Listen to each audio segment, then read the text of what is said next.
Bismillahirrahmanirrahim.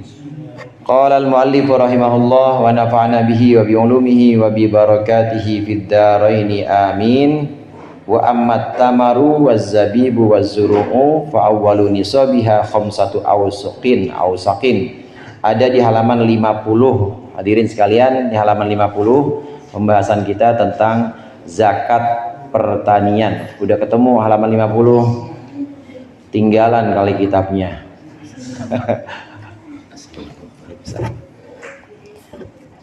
Pembahasan kita tentang zakat harta pertanian. Zakat pertanian di sini yang disebutkan dalam kitab dan juga dalam hadis-hadis Rasulullah, yaitu zakat kurma dan anggur kering, kismis atau anggur kering ini wajib dizakati, juga tanaman-tanaman, juga hasil pertanian yang merupakan bahan makanan pokok seperti beras dan lain sebagainya, beras, gandum, dan bahan-bahan yang memang merupakan makanan pokok di satu daerah, maka itu ada zakatnya. Nah, sebelum kita lanjutkan pembahasan zakat ini, sedikit saya bacakan apa yang ada keterangan di Fathul Qorib. Pembahasan kita yang lalu sudah berbicara tentang zakat hewan ternak. Hewan ternak yang wajib dizakati itu ada 3 macam: onta, kemudian sapi dan saudaranya. Saudara sapi apa? Kebo, kambing ponakan kali ya, kambing kecilan maksudnya, kebo, dan satu lagi kambing. Onta, sapi, dan kambing. Sapi ini sama dengan kerbau. Kerbau memang dikiaskan dengan sapi karena memang satu ini dia, satu walaupun beda spesies tapi satu family, masih jenisnya mirip. Nah, dari 3 itu ada nisabnya masing-masing. Onta misalnya nisabnya itu 5 onta. 5 onta harus mengeluarkan 1 kambing umur 2 tahun ke atas, atau 1 tahun boleh, tapi kambingnya kambing domba yang kadang-kadang disebut dengan do'en. Nah, dari 5 sampai mulai dari 5 sampai 9. Nanti kemudian kelipatannya mulai 10. Ada orang misalnya punya onta, dia mulai dari 10 sampai 14 ya. Onta mulai dari 10 sampai 14 ekor. Maka dia harus mengeluarkan 2, berarti 2 kambing umur 2 tahun atau 1 tahun tapi syaratnya domba. Itu 5 sampai itu 10 sampai 14. Nah, kalau sudah 10 sampai 14 berarti berikutnya 15. Ada 15 sampai 19. Orang punya onta 15 sampai 19, maka dia harus mengeluarkan 3 ekor kambing. Demikian juga seterusnya 20 sampai 24. Ini berarti mengeluarkan 4 ekor kambing. Nanti mulai dari 25 udah orang punya ternak onta mulai dari 25, maka bukan kambing lagi yang dikeluarkan, tapi yang dikeluarkan harus onta yang umur 1 tahun ke atas. Istilahnya itu onta bintu labun, yaitu onta yang masih ikut sama ibunya, biasanya 1 tahun ke atas, belum mencapai umur 2 tahun. Nah, ini perinciannya. Kemudian zakat sapi atau kerbau. Sapi itu mulainya kemarin 30 ekor. Ada peternak, dia punya sapi 30 ekor, maka dia wajib mengeluarkan 1 ekor pedet. Det itu anak sapi. Det. Nanti sudah punya 40 ekor. Jadi kelipatannya yang beda dengan tadi. Kalau tadi unta kan 5 gitu ya. Kalau ini enggak. Kalau sapi mulai dari pertama 30, nah sampai 30 sampai 39. Nah, begitu 40 maka dia sudah mengeluarkan lagi. Harus mengeluarkan. Tapi yang dikeluarkan 1 ekor saja, yaitu sapi yang namanya musinnah. Ada tabi itu bedet yang masih netek sama ibunya. Nah, kalau sudah sampai 40 maka dia mengeluarkan musinnah. Musinnah ini udah 2 tahun ke atas. Dia sudah mulai ada giginya, dari kata-kata sin nun itu artinya gigi. Udah mulai ada giginya, dikeluarkan lebih besar lagi. Nah, begitu juga berikutnya. Udah dari 30 kemudian 41 ke atas, itu juga mengeluarkan sapi yang umurnya lebih tua lagi. Nah, demikian seterusnya kelipatannya. Ini untuk sapi. Kambing beda lagi. kambing mulai dari 40 maka mengeluarkan 1 ekor kambing. Kambing dari jenis kambing kacang umurnya 2 tahun, atau kalau domba boleh 1 tahun. 40. Ini 40 sampai 120 saudara. 40 sampai 120. Jadi kalau ada orang punya ternak kambing, walaupun dia sudah 100, ya tetap masih 1 ngeluarinnya. Masih 1, mulai dari 40 sampai 120. Nanti 121, maka dia sudah 121 sampai 200 mengeluarkan 2 udah. 200 kelipatannya enggak 300, 200 sampai 399. Jadi udah 2 tambah 200, maka dia mengeluarkan kambing 3, dan begitu seterusnya sampai 400 mengeluarkan kambing 4, 400 sampai 500 mengeluarkan kambing 4. Nanti setelah itu setiap kelipatan 100 maka mengeluarkan 1 ekor kambing. Nah, dari harta ternak atau hewan ternak yang dizakatkan ini, memang yang diutamakan kalau mengeluarkan zakat hewan ternak itu adalah binatang yang betina. Jadi perempuannya yang dikeluarin atau betinanya. Beda sama korban. Kalau kita korban, afdolnya mana? Laki korban, kambing laki yang afdol. Tapi kalau dalam zakat yang lebih utama yang dikeluarkan itu adalah yang betina. Ini memang untuk mengangkat, untuk menjadikan zakat itu sebagai zakat yang sifatnya produktif. Ada orang ternak ngasih kambing, dikeluarkan kambing, yang dikeluarkan adalah kambing betina, dikasih ke mustahiknya. Ada orang miskin, kambing betina. Ini orang miskin yang punya kambing ini, kalau dia punya kambing betina, boleh atau bisa dia minta tolong sama ini dikawinin, kan dapat anak tuh. Yang tadinya cuma 1 kemudian beranak pinak jadi 5 misalnya. Asal dikawinin sama kambing aja, jangan kawinin sendiri ya. Kawin sama kambing orang pokoknya. Ya, itu zakat yang sudah kita bahas kemarin, zakat onta, sapi atau kerbau, dan juga zakat kambing. Nah, berikut ini ada di halaman 50 tentang zakat pertanian. Bismillahirrahmanirrahim. Wa ammat tamaru waz zabibu waz zuru'u fa awwalu nisabiha khamsatu awsaqin wa ya 300 sha'in bi sha'ihi alaihi salatu wassalam. Wa yudammu zar'ul ami ba'duhu ila ba'din wa la yakmulu jinsun bi jinsin wa tajibu az-zakatu bi buduwi sholahi wa ishtidadil hubbi wa yajibu fiha al-ushru illam tusqa bi mu'natin wa nisfuhu in sukhiyat biha wa ma zada 'ala nisabi ukhrija minhu bi qistihi wa la zakata fi ma dunan nisabi illa ayyatatawwa'a. Adapun nisab kurma, anggur kering dan tanaman makanan pokok adalah 5 wasak atau 60 sok. Itu bukan sak semen, bukan ya, sok. Bahasa Arabnya pakai ain, sok, beda dengan ukuran sak semen. Yaitu 300 sok. 300 sok, 1 sok itu sama dengan 312 liter dengan ukuran sok milik Rasulullah. 1 sok 3. Iya 1 sok 3,5 itu, maaf. 1 sok nih kurang nyata nih, 1 sok 3,5 liter. 1 sok 3,5 liter. Ini kalau diukur 5 wasak, 1 wasak itu nisab.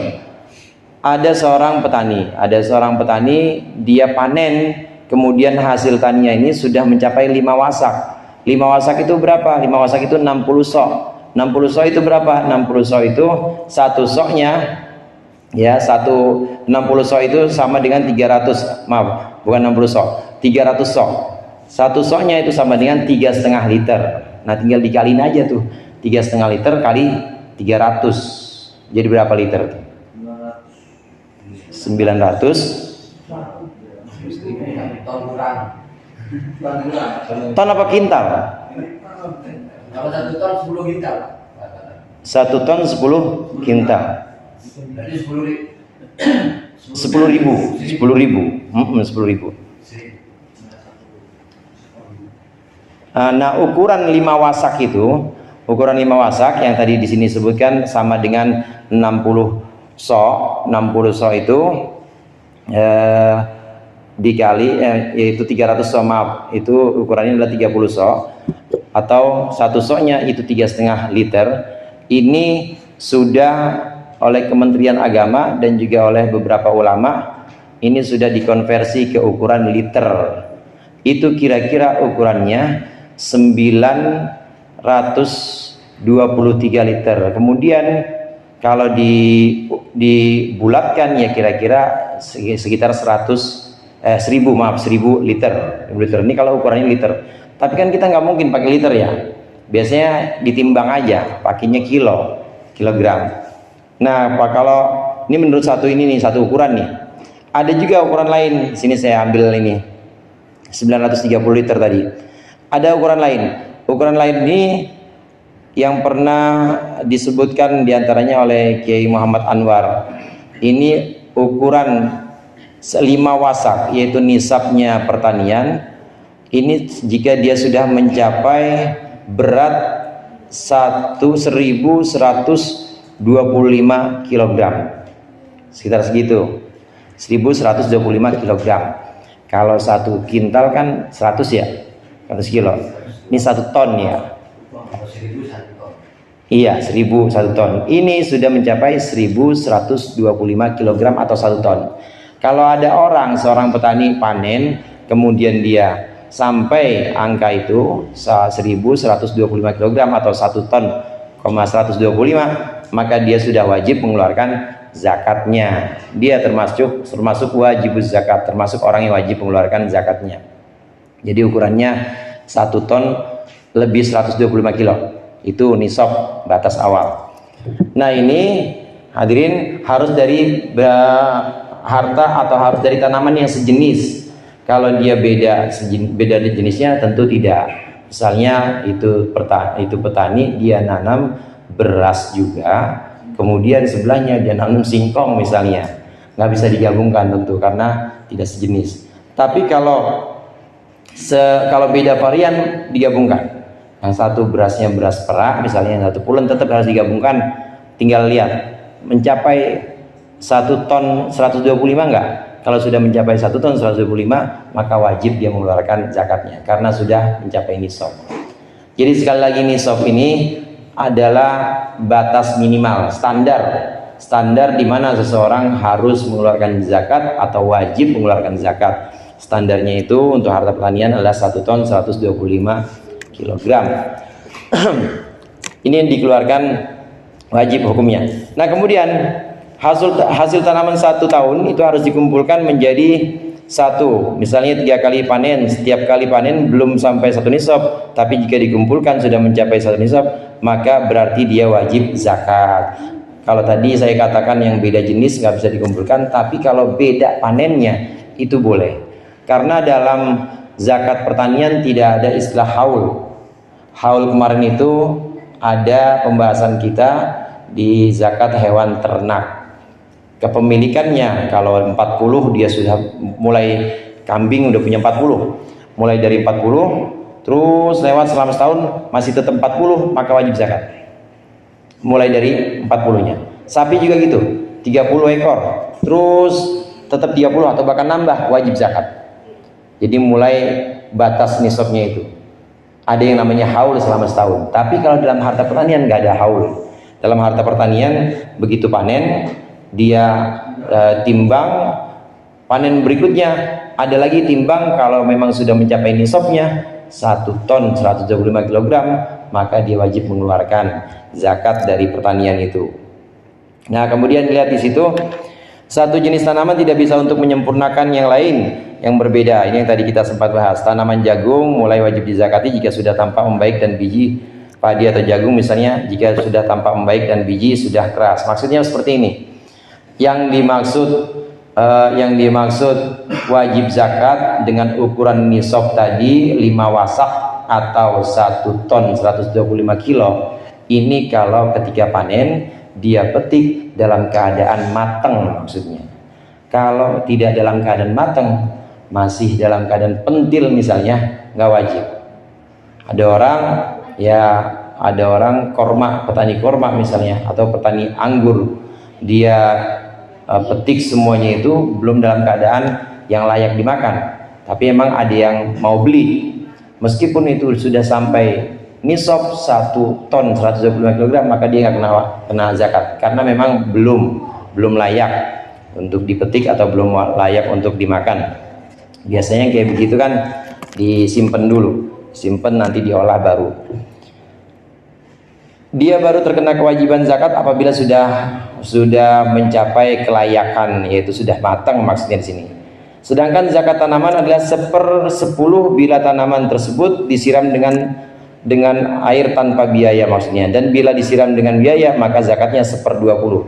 Bila lebih dari nisab maka harus dikeluarkan zakat menurut lebihnya itu. Pada yang belum mencapai 1 nisab tidak ada zakat kecuali ingin bersedekah sunnah. Dari yang sudah kita baca maksudnya begini, dari harta pertanian, dari hasil panen, lihat-lihat sawahnya udah nisab atau belum bang? Udah saya. Abang itu nanam korma, nanam anggur, atau itu sawah abang padi, itu airnya dari mana? Airnya maksudnya dari kali aja, dari kali saya alirin aja, nggak pakai apa-apa, saya alirin aja, saya bikin cowekan itu di galengan, saya bikin saluran, masuk aja ke sawah saya. Oh gitu. Kalau begitu berarti mengandalkan pengairan yang tanpa biaya. Itu maka ketika panen, kalau sudah mencapai nisab, maka harus dikeluarkan 1/10 kalau tanpa biaya pengairannya. Nah, kalau ternyata memang membutuhkan biaya, pakai pompa, kemudian juga ya ada alat lagi. Kalau sekarang mungkin pompa ya, zaman dulu itu ada pakai kincir-kincir misalnya, kemudian ditimba airnya sampai ke sawahnya, dia membutuhkan biaya, atau biaya manusia, biaya orang pekerja, maka tetap wajib mengeluarkan zakat, tapi tidak 1/10, yaitu 1/20. Jadi lebih ini lebih ringan. 1/10 sama 1/20 banyakan mana, Bang Ali? 1/10 sama 1/20? 1/10. Kalau tanpa biaya, dia nanam, pokoknya sekedar nanam doang, airnya dari kali segala macam, maka 1/10, keluarnya 1/10 dari hasil panen. Kalau dia dengan biaya 1/20, jadi lebih sedikit yang dikeluarkan, yaitu 1/20. Ukuran 1/10 dan 1/20 ini tentunya bukan dari nisab, bukan dari 1 ton 125 kintal, bukan, tapi dari seluruh hasil panen. Dia panennya berapa? Panennya 2 ton, panennya 10 ton, ya udah 1/10 dari 10 ton, bukan 1/10 dari 1 ton 125. Ya menang banyak kalau gitu. Ini 1/10-nya atau 1/20-nya dari hasil pertanian setelah digabung semuanya itu. Nah, memang yang pertanian yang sifatnya ini bisa kita terapkan. Karena kalau saya perhatikan kemarin itu hewan ternak kan syaratnya harus dia dikasih makanan itu harus makanan yang memang ada di padang rumput, dia nggak pakai biaya. Kalau udah ada pakai biaya nggak wajib zakat. Di kandang aja gitu, terus diempanin, dia beli rumputnya, beli segala macamnya, beli, nggak kena zakat itu. Sekarang udah jarang kan yang angon sapi, nggak ada ya, di kandang semua rata-rata. Ya mungkin kalau di daerah-daerah ya luar Jawa, misalnya di Bali atau di sana Lombok, mungkin ada yang kayak begitu, tapi di sini udah nggak ada. Kalaupun ada, lihat-lihat, jika ternaknya itu memang benar-benar ngambil makanannya itu dari satu yang sifatnya mubah atau satu yang sifatnya itu gratis dan boleh, maka wajib dikeluarkan. Tapi kalau mengeluarkan biaya justru ongkosnya untuk makan itu ternak, maka nggak wajib kena zakat. Kalau separuh-separuh gimana Ustaz? Kalau separuh-separuh, jadi kadang-kadang dia pakai ongkos, biaya buat beli empannya, tapi kadang-kadang gratis. Lihat kebanyakan mana, seringan mana. Kalau seringan makan empan yang gratis dari kebun misalnya, digembalakan langsung dikeluarkan ke kebun, maka wajib zakat. Tapi kalau kebanyakan biayanya nggak wajib zakat.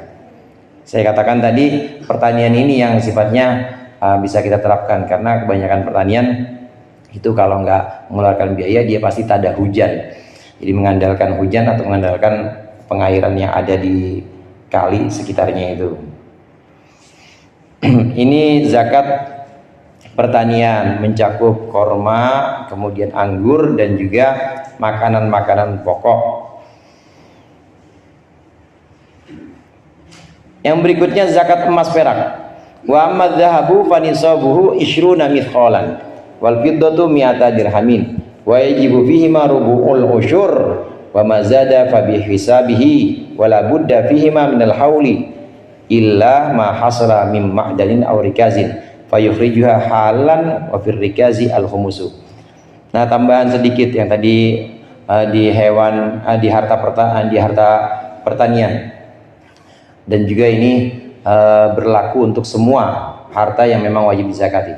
Kalau belum mencapai nisab, belum 5 wasak atau belum 1 ton 125 kilo, tapi itu petani emang pokoknya orang yang baik dah, pokoknya bares banget, dia mau mengeluarkan zakat, boleh, malah itu justru bagus. Ini maksud dari kata-kata yang ada dalam kitab itu, illa ayyatatawa'a, kecuali kalau seseorang ingin berbuat baik.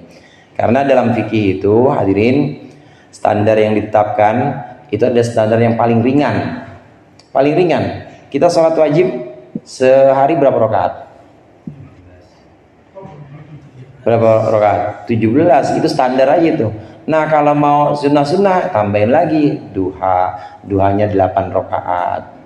Kemudian qobliyah subuh 2 rakaat, ba'diyah zuhur dan qobliyah zuhur masing-masing 4, 8, itu kan banyak loh. Tapi kalau kita ingin yang standar aja, yang minimal, maka diperbolehkan. Tapi kalau mau lebih bagus.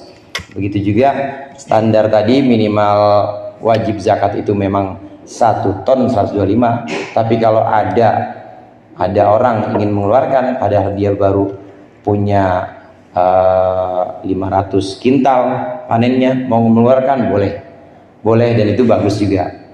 Sekali lagi, fikih itu adalah standar minimal yang kira-kira tidak memberatkan, yang kira-kira tidak membuat orang-orang itu merasa sulit kalau mengeluarkan itu. Nah, berikut ini adalah harta yang disebut dengan logam mulia atau emas dan perak. Di halaman berikutnya itu halaman 51. Nisab emas adalah 20 miskol. Di situ 20 miskol 94 gram. Nah, ini sama nih, 94 gram. Zakatnya 1/10 atau setengah miskol. Ntar nanti kita baca dulu dan nanti coba kita bahas. Nisab perak 200 dirham atau 600 gram. Zakatnya juga seperti emas, sama, yaitu setengah miskol. Pada yang lebih dari nisab, zakatnya menurut perhitungan. Emas dan perak harus mencapai haul setahun kecuali yang didapat dari pertambangan atau perniagaan purbakala. Zakatnya wajib dikeluarkan seketika. Sedangkan zakat peninggalan purbakala adalah 1/5. Kita bahas yang pertama, emas dulu. Emas ini sama juga dengan perak, harus ada haul. Haul itu kepemilikan selama setahun. Contoh begini, Ustadz Yasin punya emas logam batangan misalnya, logam batangan. Emas ini bulan sekarang ini bulan Juli baru punya 20 gram bulan Juli. Terus investasi lagi, tambah lagi, disimpan tuh di lemarinya, saya tahu banyak banget ya Ustadz. Dari Antam. Di bulan September misalnya, ini Juli, Agustus, September yang tadinya 20 gram kemudian mulai nambah jadi 50 gram. Terus Oktober, Desember, Januari nanti 2024 itu sudah mulai 94 gram. Nah, mulai dihitung setahunnya dari situ, bukan dari pertama. Mulai dihitung setahunnya ketika sudah mencapai 94 gram. Terus kalau sampai Januari tahun berikutnya 2025 masih 94 gram atau bahkan nambah, maka sudah haul namanya, sudah 1 tahun. Perhitungannya adalah ketika sudah mencapai nisab dan kemudian dihitung kepemilikannya itu sudah 1 tahun atau belum haul, maka wajib dikeluarkan. Dalam perak juga demikian. Perak, ada orang investasi perak, maka dia juga wajib mengeluarkan zakatnya ketika sudah mencapai haul atau kepemilikan 1 tahun. Hadirin rahimakumullah, ini kalau untuk simpenan atau investasi. Tapi kalau emas dan perak itu nggak untuk simpenan, tapi dipakai, ya gelang istrinya sebelah tangan kanan 50 gram, tangan kiri 50 gram misalnya, pakai aja buat arisan.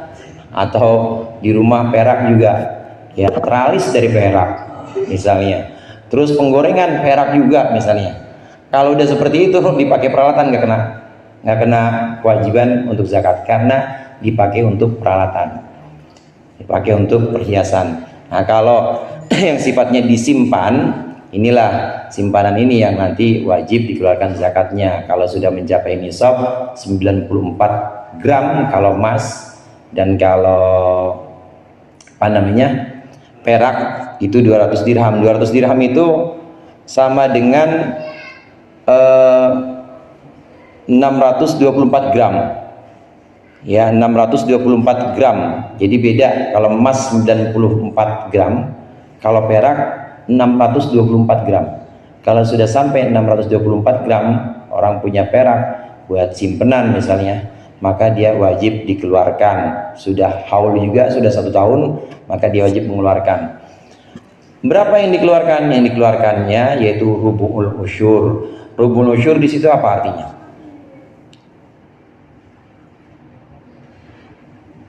Rubu'ul usyur setengah miskol ya. Jadi gini, rubu'ul usyur itu 1/40. 1/40 itu 2,5%. 1/40 itu 2,5%. 2,5% dari kepemilikan emas, dan juga 2,5% dari kepemilikan perak, maka wajib dikeluarkan.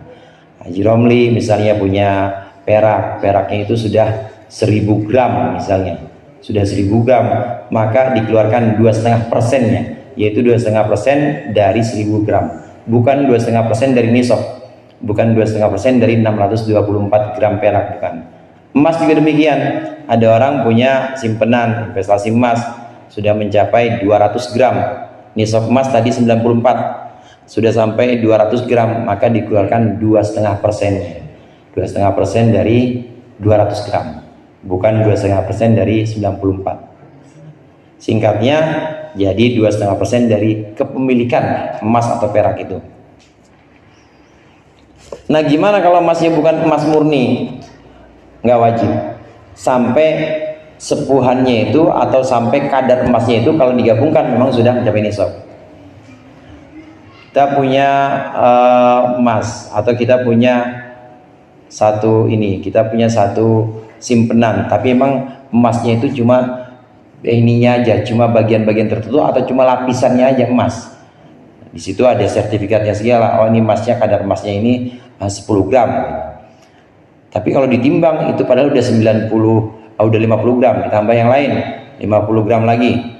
Tapi kalau di sertifikat emasnya itu memang baru 20 gram, maka yang dihitung kadar emasnya ini. Nanti kalau sudah sampai 94 gram emas baru kena nisab. Jadi untuk yang dicampur atau yang apa istilahnya disepuh ya, untuk yang dicampur atau disepuh, jadi emasnya itu tidak seluruhnya emas tapi merupakan campuran, maka dilihat-lihat dari kadar emasnya itu apakah sudah mencapai nisab atau belum.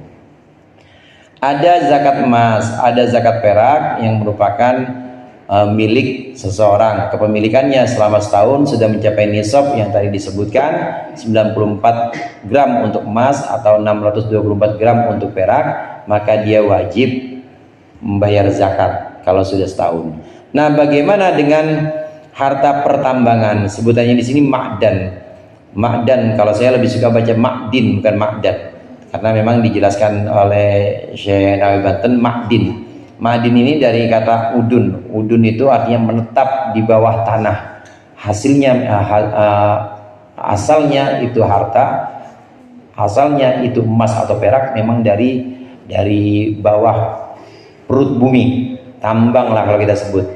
Nah, untuk barang tambang maka dia tidak harus memenuhi syarat haul.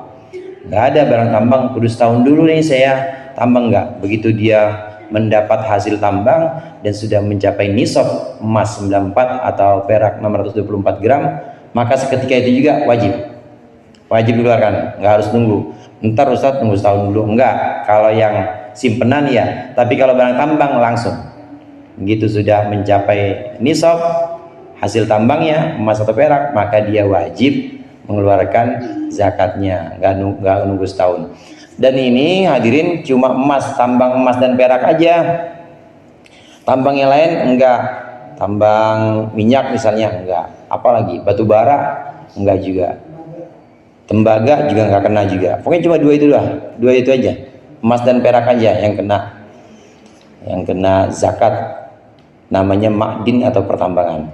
Ada tambang yang memang merupakan hasil bumi kemudian digali terus menerus atau diambil terus menerus dan sudah mencapai nisab di satu wilayah yang memang wilayahnya ya masih satu area maksudnya, maka wajib dikeluarkan.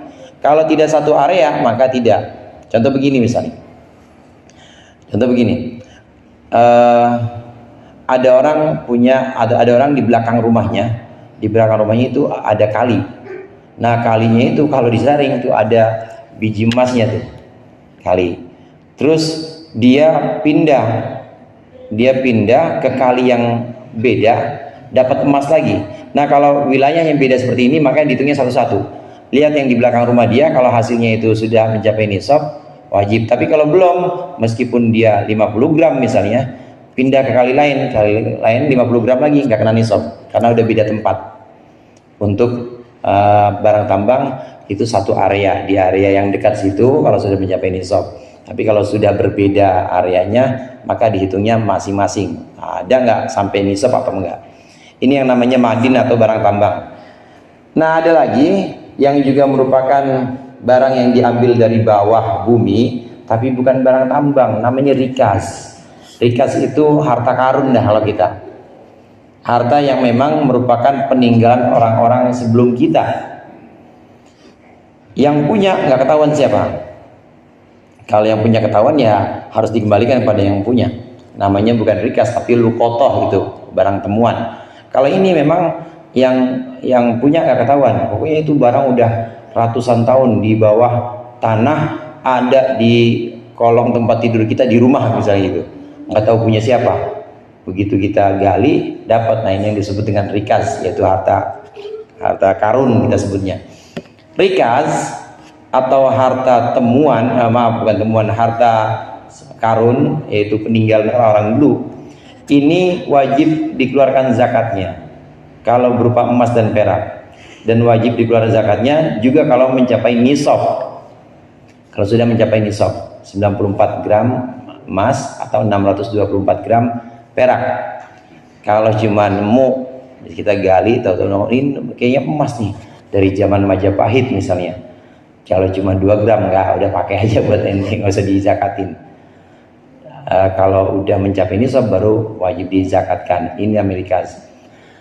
Nisab yang tadi disebutkan kalau sudah mencapai minimal 94 gram atau 624 gram kalau untuk perak, maka wajib dikeluarkan. Beda dengan harta tambang, beda dengan barang tambang. Kalau barang tambang ya tadi ya, kalau barang tambang itu wajib dikeluarkan kalau dia satu lokasi.